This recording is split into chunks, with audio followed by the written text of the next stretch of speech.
கிறிஸ்துவில் பிரியமான சகோதர சகோதரிகளே, மீட்பராம் இயேசு கிறிஸ்துவினுடைய பிறப்பு பெருவிழா கொண்டாட்டத்திற்கு வந்துள்ள உங்கள் அனைவரையும் குழந்தை இயேசுவினுடைய இணைய நாமத்திலே அன்புடன் வாழ்த்துகிறேன். அனைவருக்கும் கிறிஸ்து பிறப்பு பெருவிழா நல்வாழ்த்துக்கள். Happy Christmas. சத்தமா ஹாப்பி கிறிஸ்மஸ், மெரி கிறிஸ்மஸ். இந்த ஹாப்பி கிறிஸ்மஸுக்கும் மெரி கிறிஸ்மஸுக்கும் வித்தியாசம் இருக்கா இல்லையா? என்ன வித்தியாசம் இருக்கு? ஹாப்பி கிறிஸ்மஸ்னா சாதாரணமா ஒரு சந்தோஷம், ஒரு மகிழ்ச்சி. மெரி கிறிஸ்மஸ் அப்படின்னா சியர்ஃபுல்னஸ், வேற லெவல்ல மகிழ்ச்சி. இயேசு எனக்காக, என்னுடைய குடும்பத்திற்காக, இந்த ஊருக்காக, இந்த பங்கிற்காக, பங்கினுடைய வளர்ச்சிக்காக, மகிழ்ச்சிக்காக பிறந்திருக்கின்றார் என்கின்ற மகிழ்ச்சி. இந்த கிறிஸ்துவனுடைய பிறப்பு பெருவிழாவை கொண்டாடுவதற்காகத்தான் நாம பல ஏற்பாடுகள், பல தயாரிப்புகள். எத்தனை வாரமா தயாரிச்சுட்டு இருந்தோம்? 4 வார தயாரிப்புகள். ஒவ்வொரு வாரமும் பாருங்க, ஒரு மெழுகுத்திரியை ஏத்தி, கடைசியாக 5வது வாரத்துல வெள்ளை நிறத்துல ஒரு மெழுகுத்திரியை ஏத்தி, ஆண்டவருடைய பிரசன்னம் அண்மையில் வந்துவிட்டது, அவர் எனக்காக சுடர் ஒளியாக ஒளிந்து கொண்டிருக்கின்றார் என்பதன் அடையாளமாக இன்று ஒளிர்விக்கப்பட்டிருக்கிறது. சரி, 4 வாரம் நாம ஒவ்வொரு மெழுகுத்திரியா ஏத்தணும் இல்லையா? முதல் வாரம் நான் என்ன கலர்னு கேட்கல, என்ன தலைப்புல நாம மெழுகுத்திரி ஏத்தணும்? எதிர்நோக்கு, நம்பிக்கை இல்லையா? அது எதை சுட்டி காட்டுகிறது? யாரை சுட்டி காட்டுகிறது? யார? நம்முடைய மூதாதையர்கள் யாரெல்லாம்? ஆபிரகாம், ஈசாக்கு, யாக்கோபு. இவர்கள் கடவுள் மீது அதீத பற்று கொண்டவர்கள்.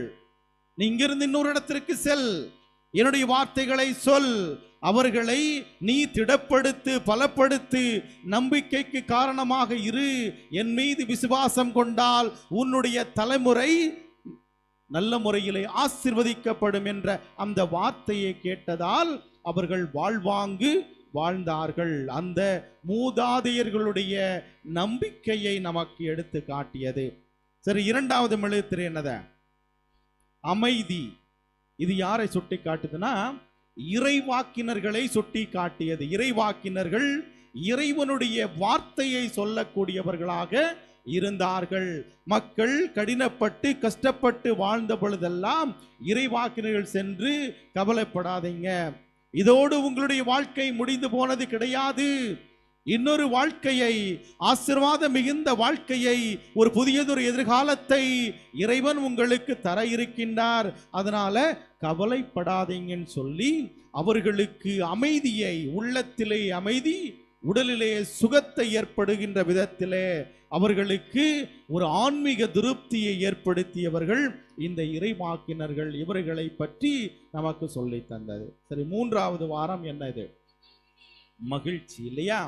மகிழ்ச்சி எங்கிருந்து வருகிறது? அது யாரை சுட்டி காட்டுதுன்னா, திருமுழுக்கு யோவானை சுட்டி காட்டுகிறது. அவர் கொடுப்பதில் மகிழ்ந்தார், தன்னிடம் இருப்பதிலே மகிழ்ந்தார். என்னிடம் அதிகாரம் இல்லை, இயேசு கிறிஸ்து பிறக்க போகிறார், விடிவெள்ளியாக வரப்போகிறார், அவர் உங்களுக்கு தூய ஆவியானவரால் உங்களுக்கு ஞானஸ்நானம் கொடுக்க போகிறார் என்று தன்னையே தாழ்த்தியதால் அவர் உயர்ந்த ஒரு இறைவாக்கினராக உருவாகினார். உலகில் பிறந்தவரில் இந்த திருமுழுக்கு யோவானை போல எவருமே இல்லைன்னு இந்த இயேசு கிறிஸ்துவே சுட்டி காட்டியதை நாம் பார்க்கிறோம். சரி, 4வது வாரம் போன ஞாயிற்றுக்கிழமை எதை பத்தி பேசினாங்க? அன்பை பற்றி பேசினது. இது யாரனா? இது இயேசுவினுடைய தாய் கடவுள் மீது கொண்ட அன்பினால், கடவுள் மீது கொண்ட பாச பற்றினால், ஆண்டவரே நான் உம்மை அன்பு செய்கிறேன், என்னுடைய உதிரத்திலே உம்முடைய திருமகன் பிறக்க வேண்டும் என்றால் அதற்கு என்னையே நான் முழுவதுமாக கையளித்து தருகிறேன் என்று சொல்லி தன்னையே அவள் தாரை வார்த்து கொடுத்ததினால் கடவுளுடைய அன்பு மகளாக உருவெடுத்தாள் என்று பார்க்கிறோம். இன்னைக்கு என்ன கலர் நம்ம மெழுகுத்திரி ஏத்தணும்? வெள்ளை கலர். இது எதை காட்டுதுன்னா இயேசு கிறிஸ்துவனுடைய பிறப்பின் அடையாளம். இது இயேசுவினுடைய ஒளி. கிறிஸ்து வெள்ளியாக, விடுதலை நாயகனாக, உதிய சூரியனாக நமக்காக பிறந்திருக்கின்றார். வாழ்வில் எத்தனை துன்பங்கள் வந்தாலும், இருள் வந்தாலும் அவைகளையெல்லாம் சுட்டரிக்கின்ற சுடர் ஒளியாக இருக்கின்றார். நமக்கு வாழ்விலே தடைகள் வருகின்ற பொழுது, தாறுமாறான பாதையில் நடக்கின்ற பொழுதெல்லாம் நமக்கு வழிகாட்டுகின்ற விண்மீனாக இந்த குழந்தை இயேசு நமக்காக பிறந்திருக்கின்றார் என்பதன் அடையாளமாகத்தான் இன்னைக்கு நாம் 5வது திரியை ஏற்றினோம். சரி, கிறிஸ்மஸ் சொல்லி பலவிதமான ஏற்பாடுகள் இல்லை. என்னென்ன ஏற்பாடெல்லாம் பண்ணீங்க?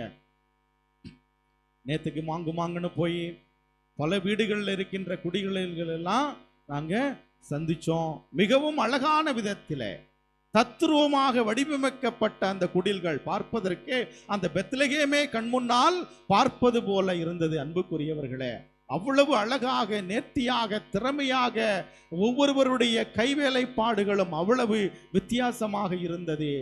உலகத்துல அதிகமாக காசு செலவு பண்ற திருவிழா பிறப்புனா அது யாரோடதா இருக்கும்? இயேசுவாகத்தான் இருக்க வேண்டும். ஏனென்றால் பலவிதமான ஏற்பாடுகள், அது ஆடை அலங்காரமாக இருந்தாலும் சரி, அழகு பொருட்களாக இருந்தாலும் சரி, நகை நட்டுகளாக இருந்தாலும் சரி, நாம் பலவிதமான லட்சக்கணக்கான கோடிக்கணக்கான ரூபாயை இந்த இயேசு கிறிஸ்துவனுடைய அந்த பிறப்பு பெருவிழா என்கின்ற அந்த ஒரு விழாவுக்காக நாம் செலவிடுகிறோம். சரி, பிறப்பு அப்படின்னு சொல்றோம். பிறப்பு உங்களுக்கு பிடிக்குமா? இறப்பு உங்களுக்கு பிடிக்குமா? எல்லாருக்குமே பிறப்பு தான் பிடிக்கும் இல்லையா? எல்லாருக்குமே பிறப்பு தான் பிடிக்கும். பிறப்புகள் பலவிதம், ஒவ்வொன்றும் ஒரு விதம். ஆமா, சில பிறப்புகள் வரலாற்றை அளித்திருக்கின்றன. சில மனிதர்கள் பிறக்கின்ற பொழுதே சாபக்கேடாக பிறந்திருக்கின்றார்கள். ஜெர்மனி அப்படின்னு சொன்னா யாரு உங்களுக்கு ஞாபகம் வரும்? யாரு? ஹிட்லர் ஞாபகம் வரும் இல்லையா? சில மனிதர்கள் பிறக்கின்ற பொழுதே அவர்கள் வரலாற்றை அளித்திருக்கின்றார்கள். சில பிறப்புகள் வரலாற்றை ஆக்கியிருக்கின்றன. சில பிறப்புகள் வரலாற்றை அதிர்ச்சியடைய செய்திருக்கின்றன. சில பிறப்புகள் வரலாற்றை ஆச்சரியப்பட செய்திருக்கின்றன. சில பிறப்புகளால் உலகம் வாழ்ந்திருக்கின்றன. சில பிறப்புகளால் உலகம் வீழ்ந்திருக்கின்றன. எல்லா பிறப்புகளும் வரலாற்றில் நிகழ்ந்திருக்கின்றது. ஆனால் ஒரே ஒரு பிறப்பால் வரலாறே நிகழ்ந்திருக்கிறது என்றால் அது யாருடைய பிறப்பு? நம் ஆண்டவராகிய இயேசு கிறிஸ்துவனுடைய பிறப்பு. எப்படிப்பட்ட வரலாறு பிறந்தது? பழைய ஏற்பாடு, புதிய ஏற்பாடு, பிஃபோர் கிரைஸ்ட் அன்னா டோமினோஸ் அப்படின்னு அவர் வரலாற்றையே பிளந்து புதியதொரு சகாப்தத்தை உருவாக்கிய நம்பிரான் இயேசு கிறிஸ்துவனுடைய பெருவிழாவை நாம் இங்கே கொண்டாடி கொண்டிருக்கின்றோம். எல்லா மனிதர்களும் இந்த உலகத்திலே பிறக்கின்ற பொழுது நான் வாழ வேண்டும், ஆள வேண்டும் என்கின்ற ஆசையோடும் ஆதங்கத்தோடும் ஆணவத்தோடும் பிறக்கின்றார்கள். ஆனால் ஒரே ஒரு மனிதர் மட்டும்தான் இந்த உலகத்திலே சாக வேண்டும் என்கின்ற ஒரு எண்ணத்தோடு பிறந்தார். அதுதான் நம் ஆண்டவர் இயேசு கிறிஸ்து. என்ன சாக வேண்டும்?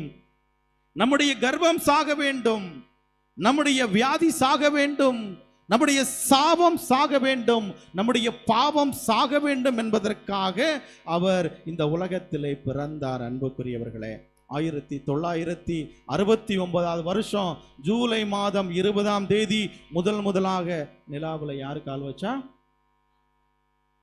என்ன ஆம்ஸ்ட்ராங்? Neil Armstrong. அவர் முதலாக அவர் நிலாவுல காலடி எடுத்து வச்சார். ஒரு மிகப்பெரிய சரித்திர சாதனை.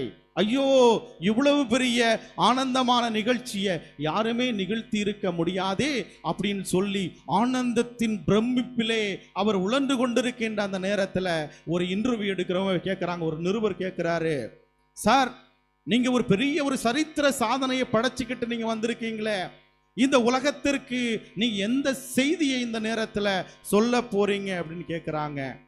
நீங்க சாதிச்ச யாரா இருந்தாலும் அவன் என்ன சொன்னாலும் நம்ம கேட்போம் இல்லையா? ஏன்னா சாதனையாளர்கள் நடக்க முடியாத காரியத்தை அசாத்தியமாக நடத்தி காட்டிய அந்த நபரிடம் கேட்கின்ற பொழுது அவர் சிரிச்சுக்கிட்டே ஒரு பதில் சொன்னாராம். நிலவுல மனுஷன் கால் வச்சது பெரிய சாதனை இல்லைங்க, பூமியில இயேசு கால் வச்சார் பாத்தீங்களா, அதுதான் மிகப்பெரிய சாதனை. அந்த சாதனையை எந்த ஒரு மனிதராலும் அதை நம்ம டிஃபீட் பண்ணவே முடியாது, அதை முறியடிக்கவே முடியாது அப்படின்னு அவர் சொன்னாராம். அன்புக்குரியவர்களே, மனிதனாக தெய்வம் பிறந்தது, அதுதான் கிறிஸ்மஸ் பெருவிழா.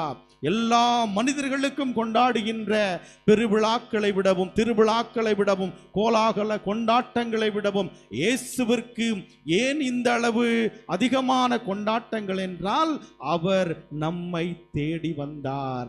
எங்கே தேடி வந்தார்? அன்று மாடிடை குடிலிலே, மார்கழி குளிரிலே, மரியின் மடியிலே பிஞ்சு குழந்தையாக பிறந்த இயேசு இன்று மனிதனை, மனிதத்துவத்தை, மனித மாண்பை, மனித மனங்களை தேடி வந்து கொண்டிருக்கின்றார். யோவான் 4:11 வசனத்திலே சொல்லப்பட்டிருக்கின்றது, கடவுள் நம்மீது அன்பு கொண்டார் என்றால் நாமும் ஒருவர் மற்றவர் மீது என்ன கொள்ளணும்? அன்பு கொள்ளணும். அன்பின் அடையாளமாக ஆண்டவர் இந்த உலகத்திற்கு வந்தார், மகிழ்ச்சியின் காரணமாக வந்தார். நம்முடைய வாழ்வில் இருக்கின்ற இருளை அழித்து புதிய ஒரு வாழ்வை கொடுப்பதற்காக, பிரகாசத்தை கொடுப்பதற்காக, மகிழ்ச்சியையும் நிம்மதியும் ஒன்றரை கலந்து கொடுப்பதற்காகத்தான் இயேசு இந்த உலகத்திற்கு வந்தார்.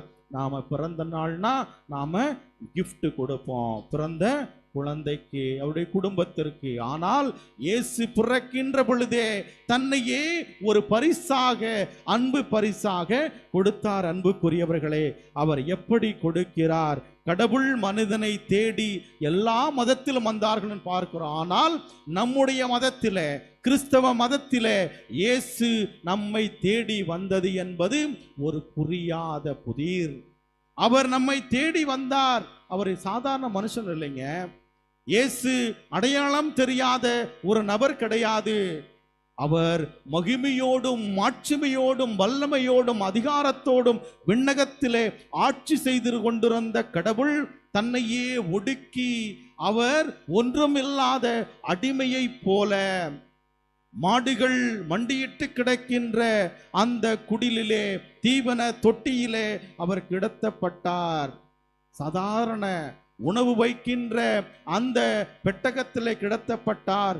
நான் எதிர்காலத்திலே உங்களுக்கு ஆன்மீக உணவாக மாறப்போகிறேன், அப்பத்தின் வடிவிலே உங்களை ஆட்சி செய்ய போகிறேன், ஆன்மீக திருப்தியை தரப்போகிறேன் என்று சொன்ன அந்த ஆண்டவர் நம்முடைய உள்ளத்திலே மகிழ்ச்சியை தரப்போகிறார்.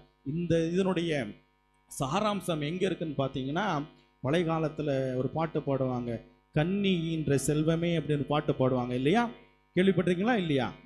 இது பரம்பரையாக காலம் காலமாக பாடப்படக்கூடிய அந்த பாடல். இந்த பாட்டில் பார்த்தீங்கன்னா அந்த மகிமை, அந்த மாட்சி எல்லாம் சுருங்கி அவர் எப்படி இருந்தாங்கன்னா, ஒரு சாதாரண அவதாரம் எடுத்து மக்களோடு மக்களாக வாழ வேண்டும் அப்படின்னு வந்தார்.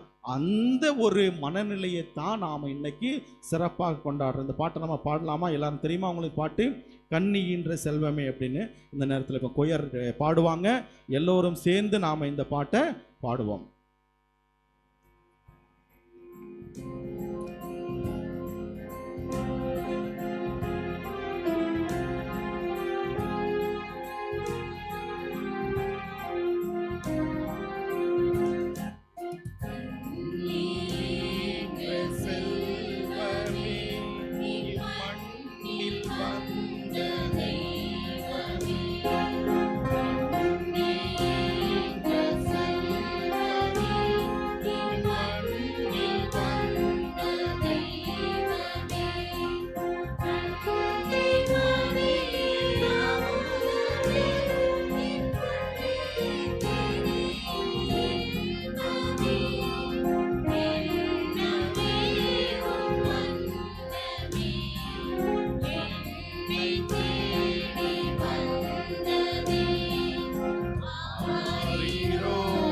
சேர்ந்து பாடுவோம்.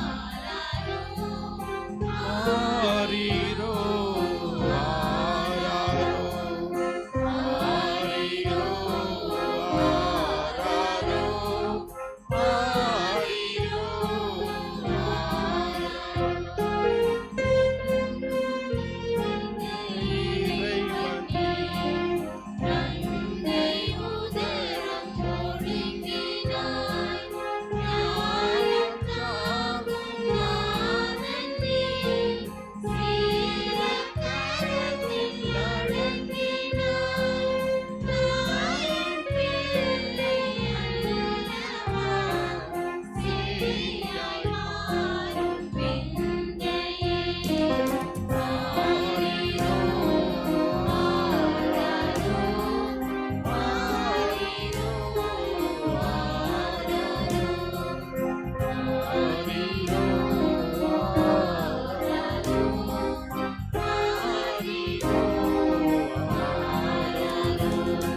அன்புக்குரியவர்களே, இந்த கன்னியின்றை செல்வமே இந்த பாடலை பார்க்கின்ற பொழுது, எங்கும் நிறைந்த இறைவன் நீ நங்கை உதரம் தேடினாய். எல்லா இடத்திலும் வியாபித்திருக்கின்ற கடவுளாக நீர் இருந்த பொழுதும் கூட ஒரு சிறிய ஒரு உதிரத்தை, அன்னையினுடைய உதரத்தை நீர் தேடினீரே. நீர் எவ்வளவு எளிமையானவர் தெரியுமா? வல்ல தேவ வார்த்தை நீ வாயில்லா சிசுவானாய். ஒற்றை வார்த்தையால் இந்த உலகம் உண்டாகுக என்று சொன்னவுடனே அங்கே இந்த உலகத்தில் இருக்கின்ற ஊர்வன பரப்பன எல்லாவற்றையும் உண்டாக்கினீரே. ஆனால் ஒரு வாயில்லாத சிசுவாக, ஒரு குழந்தை இயேசுவாக, ஒரு பிஞ்சு குழந்தையாக அவதாரம் எடுத்தீரே. ஆற்றல் அனைத்தின் ஊற்று நீ, அன்னை துணையை நாடினாயே. நீ நினைத்தால் எல்லாவற்றையும் கச்சிதமாக நடத்தி முடித்திருக்க முடியும். ஆனால் அன்னை என்கின்ற மாசு மறுவில்லாத ஒரு தாயின் வழியாக இந்த உலகத்திற்கு வந்தீரே. உம்முடைய ஏழ்மைக்கு எளிமைக்கு ஈடு இணை இந்த உலகத்தில் எதுவும் இல்லையே. இன்ப வாழ்வினுடைய மையம் நீ, துன்ப வாழ்வை ஏன்தான் தேர்ந்தாயோ? இந்த உலகத்தில் நீர் பிறந்த பொழுது உலகமே அகமகிழ்ந்தது. ஆயிரம் ஆயிரம் ஆண்டுகளாக ஆண்டவரே உம்மை எதிர்பார்த்தோம் என்று சொல்லி பல இறைவாக்கினர்கள் காத்து கிடந்தார்கள். ஆனால் எங்களுடைய கண்முன்னாக உம்முடைய பிறப்பு எங்களுக்கு கிடைத்த மிகப்பெரிய பாக்கியம் ஒரு சிறப்பாக அமைந்த பொழுதும் கூட ஏன்தான் இந்த துன்பமான பயணத்திலே பாதையிலே நீ நடந்தாயோ என்கின்ற அந்த வார்த்தைகளுடைய ஒட்டுமொத்த சுருக்கமாக இந்த பாடலானது அமைந்திருக்கிறது. இயேசுவில் பிரியமானவர்களே, உலகத்தை படைத்த ஆண்டவர் குழந்தையாக இன்று நம்மை தேடி வந்திருக்கின்றார். அவர் நமக்கு தருகின்ற செய்தி என்ன? அஞ்சாதீர்கள், நான் உங்களோடு இருக்கிறேன் என்கின்ற செய்தியை இன்றைய நாளிலே நமக்கு தருகிறார். அவர் முதலாக யாருக்கு காட்சி கொடுத்தார்? யாருக்கு அந்த மெசேஜை கொடுத்தாங்க? யாருக்கு சொன்னார்கள்? இடையர்கள். இடையர்கள் யார்?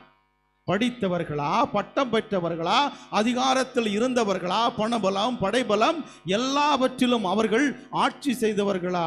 அவங்க யாருன்னு பார்த்தீங்கன்னா கீழ்த்தரமாக கருதப்பட்டவர்கள், கீழானவர்கள், அவர்கள் பாவிகள் என்று கருதப்பட்டவர்கள். சில நேரங்களில் அவங்களுக்கு ஒரு பட்டம் வச்சிருப்பாங்களா? யாருன்னு பார்த்தோன்னா திருடர்கள், திருடிக்கொண்டு ஓடிவிடுவார்கள். அப்படிப்பட்ட அடக்குமுறைக்கு ஆளாக்கப்பட்டு சமுதாயத்தினுடைய விளிம்பு நிலைக்கு தள்ளப்பட்ட கேட்பார் இல்லாமல் இருந்த அந்த ஒரு குலத்தை இயேசு தூக்கி எடுத்து, நான் பிறந்திருக்கிறேன், செய்தியை போய் அவர்களுக்கு சொல் என்கின்ற அந்த நற்செய்தியை அந்த இடையர்களுக்கு, கடையர்களுக்கு அறிவித்தார். பல நேரங்களில் நாம நினைப்போம், ஆண்டவரே உடைய பிறப்பு பெருவிழா மகிழ்ச்சியினுடைய கொண்டாட்டம், நீர் பிறந்திருக்கின்றீர், இந்த குழந்தையை நான் முத்தமிட வருகின்ற பொழுது என்னுடைய உதடுகள் குற்றம் குறையில்லாத உதடுகளாக இருக்க வேண்டும் நாம் நினைப்போம்.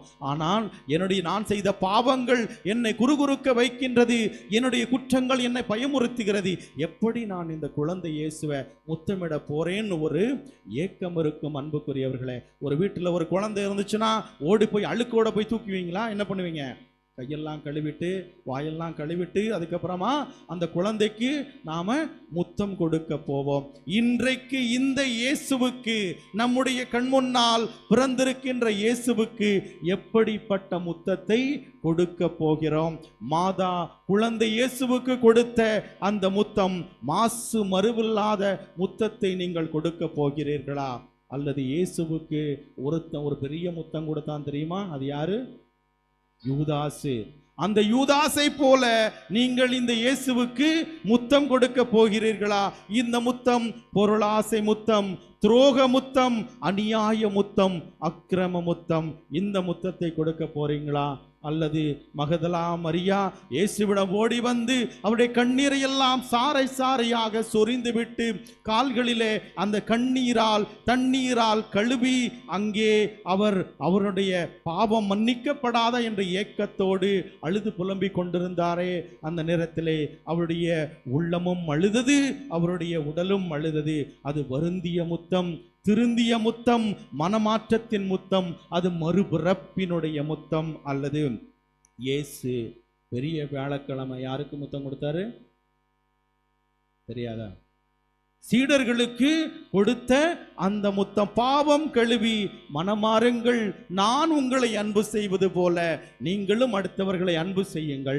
நான் உங்களுக்கு சேவை செய்வது போல நீங்களும் அடுத்தவர்களுக்கு சேவை செய்யுங்கள்னு நான் செய்துவிட்டேன், சொல்லிவிட்டேன், அதுபோல நீங்களும் செய்து காட்டுங்கள் சொன்னாரே, அந்த முத்தத்தை போல இயேசுவுக்கு இன்றைய நாளிலே முத்தம் கொடுக்க போறீங்களா? சரி, எல்லாம் விழாக்கள், கொண்டாட்டங்கள், மகிழ்ச்சி, சந்தோஷம், ஆனந்தம், ஆர்ப்பரிப்பு, எங்கு பார்த்தாலும் நம் மகிழ்ச்சி தான். சரி, இருக்கட்டும். இந்த விழாவினால நமக்கு என்ன கிடைக்கும்? இந்த விழா நமக்கு தருகின்ற செய்தி என்ன சொல்லுங்களேன்? இந்த விழானால எனக்கு என்ன கிடைக்குது அப்படின்னா நீங்க என்ன சொல்லுவீங்க? என்ன கிடைக்குது? ஒண்ணுமே இல்லை. என்ன கிடைச்சது? பலகாரம் கிடைச்சது. என்ன கிடைச்சது? நாளைக்கு பிரியாணி கிடைச்சது. என்ன கிடைச்சது? சந்தோஷம், வெளியே அவுட்டிங் போலாம். இதுதான் எனக்கு கிடைத்தது. யாராவது சொல்ல முடியுமா?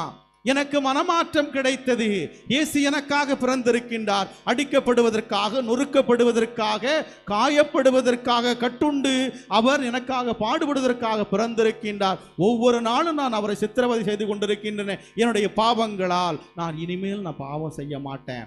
என்னுடைய உதடுகள் கரையில்லாத உதடுகளாக, என்னுடைய உள்ளம் குற்றமில்லாத உதடுகளாக இருக்க வேண்டும் அப்படின்னு நீங்க நினைச்சீங்களா? சரி, ஏன் இயேசு இந்த உலகத்திற்கு வரணும்?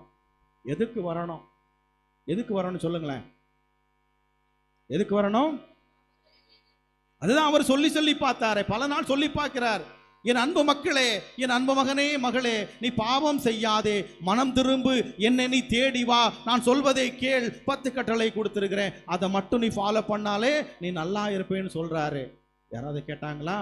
இல்ல. திரும்ப திரும்ப பாவம் செய்தார். அவர் சொல்லி பார்த்தால் இவர்கள் கேட்கவில்லை. அதனால அவர் ஆக்ஷன்ல இறங்கிட்டாரு. ஒரு காடு, அந்த காட்டுல நிறைய எறும்பு போய்கிட்டே இருந்துச்சான். 2 சைட்லையும் சிலந்திகள் பார்த்துக்கிட்டே இருந்துச்சு. ஏதாவது ஒரு எறும்பு சைட்ல அப்படி போயிடுச்சுன்னா அதை பிடிச்சு சாப்பிடலான்னு சொல்லிட்டு தெரியாத ஒரு எறும்பு என்ன பண்ணுச்சுன்னா வழி தவறி போச்சு. பின்னாடி போன எறும்புகள் எல்லாம் என்ன நினைச்சது? அதுதான் சரியான பாதையில் போயிட்டே இருந்துச்சு. சிலந்திகள் நினைத்து கொண்டது, இவர்கள் வழி தவறி வந்து கொண்டிருக்கிறார்கள், நம்முடைய சிலந்தி வலையிலே மாட்டப்படுகின்றார்கள், இன்னைக்கு நாம இவங்களை சாப்பிடலாம்னு நினைக்கிறார். அங்கிருந்து ஒரு குரல், எறும்பே எறும்பே, முன்னே போகிற எறும்பே, நீ தவறு செய்கிறாய், தவறான பாதையிலே போகிறாய், அது உண்மையான பாதை அல்ல, நீ நேரான பாதையில போன்னு சொல்லி சொல்லி பார்க்கிறாரு. கேட்கலையே. கண்ணிருந்தும் குருடனாய், காதிருந்தும் செவிடாய், கால் போன போக்கிலே போய்கொண்டிருந்த அந்த எறும்புக்கு எப்படி வழிகாட்டுவது? சொல்லி சொல்லி பார்த்தார், கேட்கவில்லை. உடனே அங்கிருந்த ஒரு நபர், விண்ணகத்தில் இருந்த ஒரு மனிதர், கடவுள் அவதாரம் எடுத்து வந்த இந்த இயேசு கிறிஸ்து என்ன பண்ணார்னா, அவரே ஒரு எறும்பின் வடிவமாக மாறி எல்லா எறும்புக்கு முன்னால வந்து அவர் பாதையை மாற்றி சரியான பாதைக்கு எடுத்துவிட்டு சென்றார். அன்று அந்த எறும்புகள் பாதுகாக்கப்பட்டது. இயேசுவில் பிரியமானவர்களே, இயேசு நமக்காக பாவ வழியிலே செல்லுகின்ற பொழுது சொல்லுகிறார், என் மகனே, என் மகளே, மனம் மாறு, தவறான பாதையிலிருந்து, தவறான உறவுகளிலிருந்து, தவறான சிந்தனையிலிருந்து நீ மனம் மாறி வா. அன்று ரட்சிக்கப்படுவாய். நான் கொண்டு வந்த மகிழ்ச்சி உன்னில் தங்கும், உன் குடும்பத்தில் தங்கும், உன் இல்லத்தில் உன் உள்ளத்தில் தங்கும். நீ வாழ்வாங்கு வாழுவாய். இறைவன் தருகின்ற அந்த மகிழ்ச்சி நம்முடைய குடும்பத்திலே இருக்க நாம் இறைவனின் பிள்ளைகளாக மாறுவோம். இந்த கிறிஸ்மஸ் பெருவிழாவினுடைய மகிழ்ச்சி நம்முடைய உள்ளத்திலும் இல்லத்திலும் தங்க எந்நாளும் இறைவனை நம்புவோம். இறைவனை நம்பி வாழ்வை நாம் வாழ்விலே பயணப்படுவோம். இறைவன் தந்த அந்த மகிழ்ச்சி நம்முள் இருக்க இந்த திருப்பலியிலே தொடர்ந்து ஜெபிப்போம். ஆமேன். Happy Christmas, merry Christmas. சத்தமா ஹாப்பி கிறிஸ்மஸ், மெர்ரி கிறிஸ்மஸ்.